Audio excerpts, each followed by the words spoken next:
नमस्कार विद्यार्थियों, आज मैं आपको कक्षा 8 सामाजिक विज्ञान का अध्याय न्यायपालिका पढ़ाने जा रहा हूँ।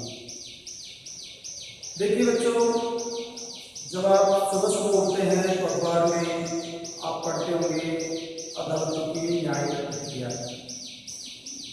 अदालतों की न्याय प्रक्रिया के बारे में आप पढ़ते होंगे कि आज किसको क्या सजा मिली है, कौन से विषय पर क्या केस चल रहा है, आज इस विवाद पर यह निर्णय दिया है। इस तरह से आप लोग पढ़ते रहते होंगे अखबार में।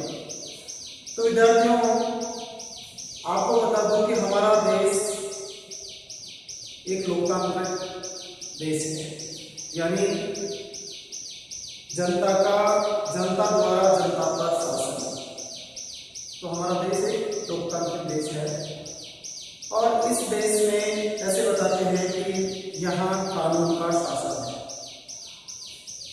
अर्थात अगर कोई अपराधी या कोई व्यक्ति अपराध करता है तो न्यायपालिका द्वारा उसको दंडित किया जाता है, अर्थात उसको सजा दी जाती है।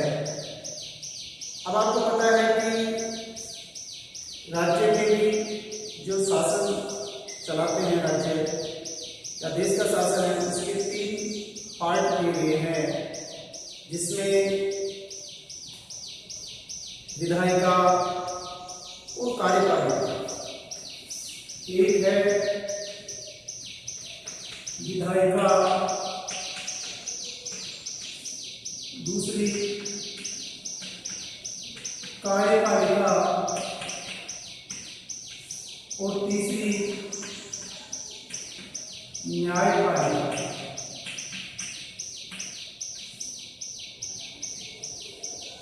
तीनों अपने अपने कार्य के लिए स्वतंत्र हैं।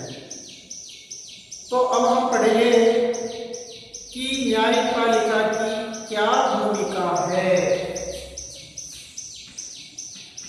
न्यायपालिका की क्या भूमिका है।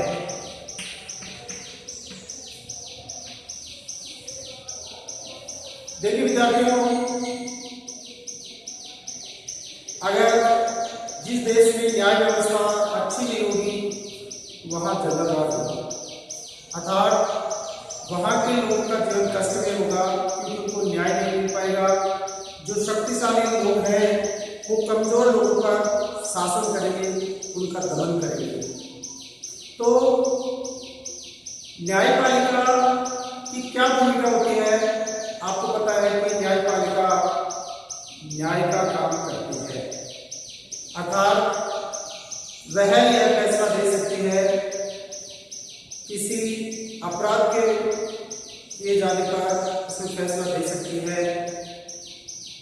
ये आम आदमियों में पर ही नहीं, वे जैसे राज्यों के बीच नदियों के पानी के बंटवारे पर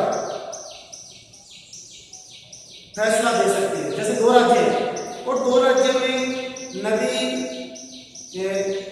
एक राज्य में निकल करके फिर घूम करके वापस दूसरे राज्य में चली गई, तो 2 राज्यों की वो नदी हो गई।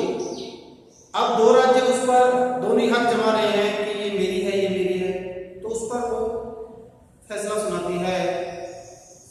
वे किसी अपराध के लिए लोगों को सजा दे सकती हैं।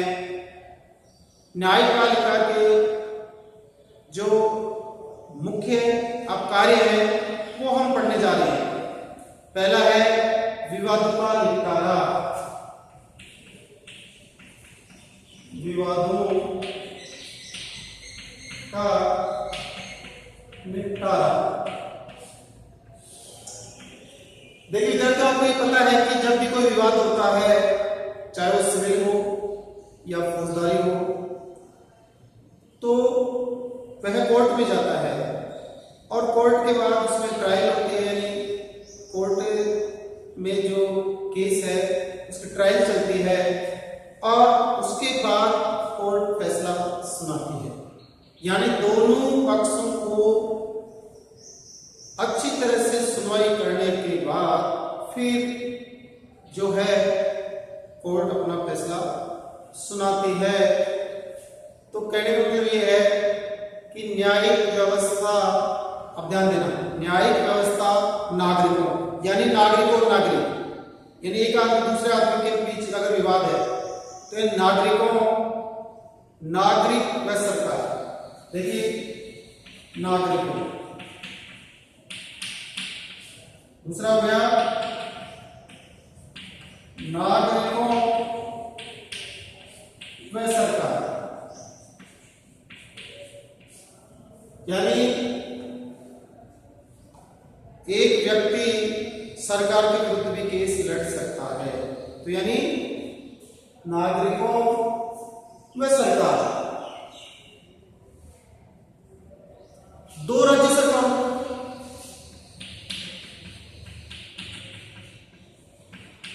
दो राज्य सरकारों के बीच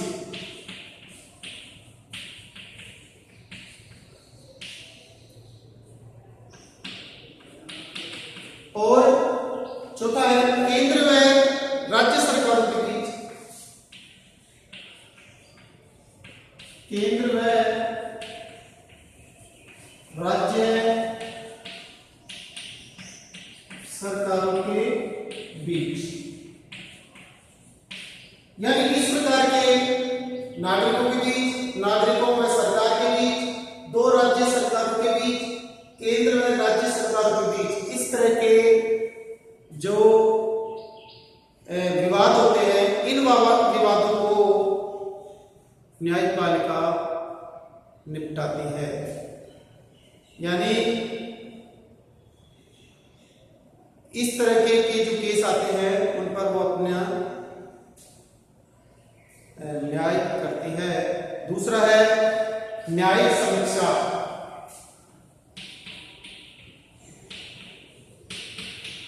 न्यायिक समीक्षा, देखिए विद्यार्थियों,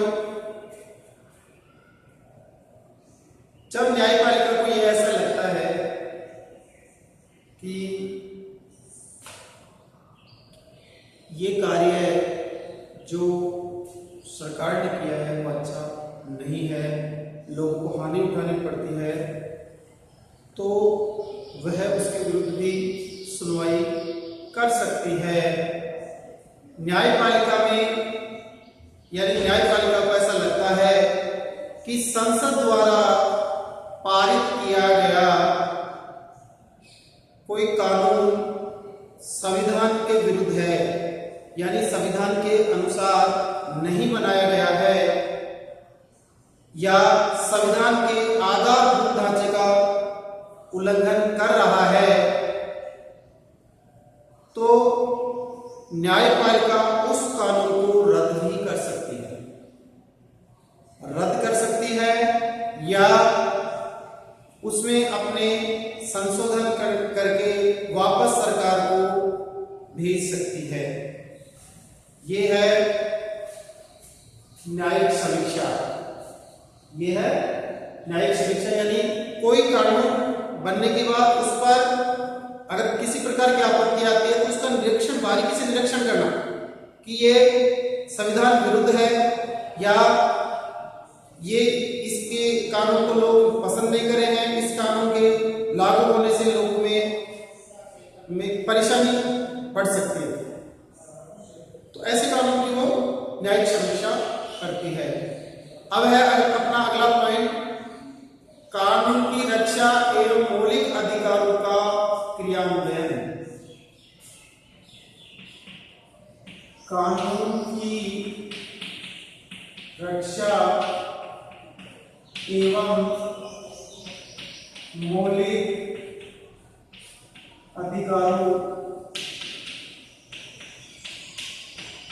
का क्रियान्वयन। देखिए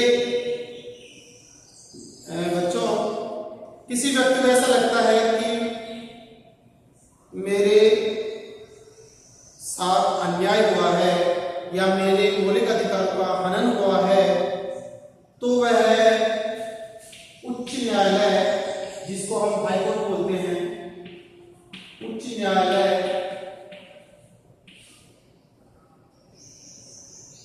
वह सर्वोच्च, सुप्रीम कोर्ट जिसको बोलते हैं, सर्वोच्च न्यायालय में अपनी याचिका दायर कर सकता है। उसको ये अधिकार है। वैसे तो किसी कोर्ट में जा सकता है, लेकिन स्पेशल मौलिक अधिकारों के लिए उच्च न्यायालय या सर्वोच्च न्यायालय में वो अपनी याचिका दायर कर सकता है। अब इसी मामले को उदाहरण देकर के मैं आपको एक उदाहरण पेश कर रहा हूं। हाकिम शेख,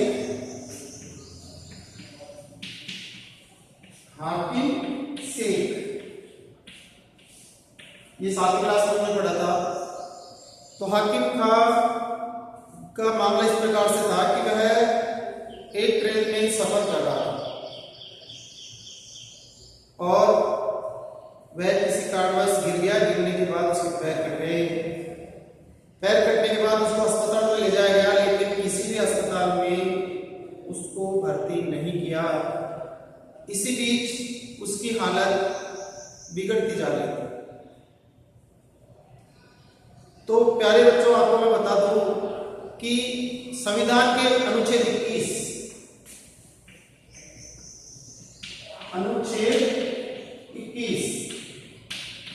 में जीवन जीने का अधिकार बताया गया है। जीवन जीने का अधिकार।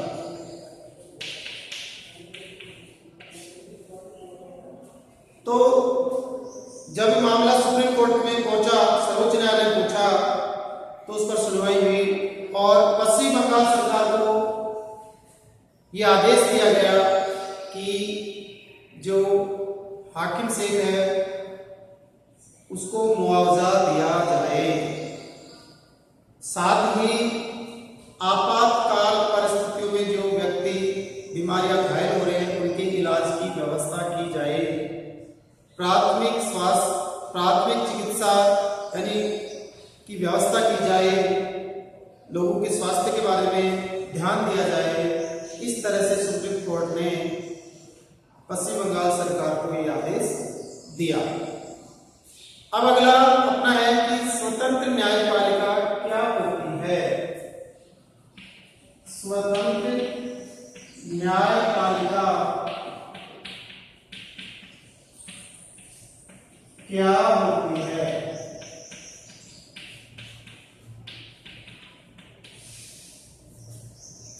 देखिए विद्यार्थियों, एक ताकतवर नेता किसी की जमीन पर कब्जा कर ले या वह अपने बाहुबल के प्रयोग से किसी न्यायाधीश को डरा के धमका के अपने पक्ष में कर ले, तो आपको कैसा फील होगा? आपको ऐसा फील होगा कि न्यायपालिका किसी दबाव में है।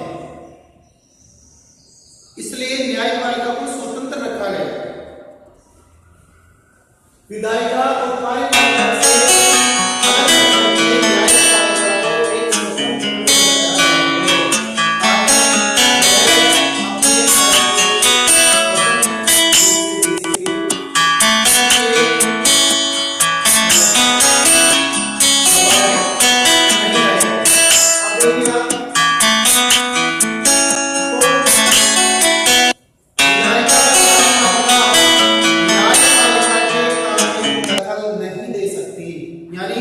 न्यायपालिका स्वतंत्र है।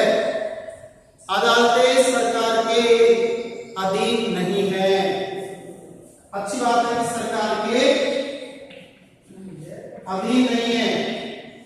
न्यायपालिका जो है यानी कोर्टें हैं वो सरकार के अधीन नहीं है। न ही सरकार की ओर से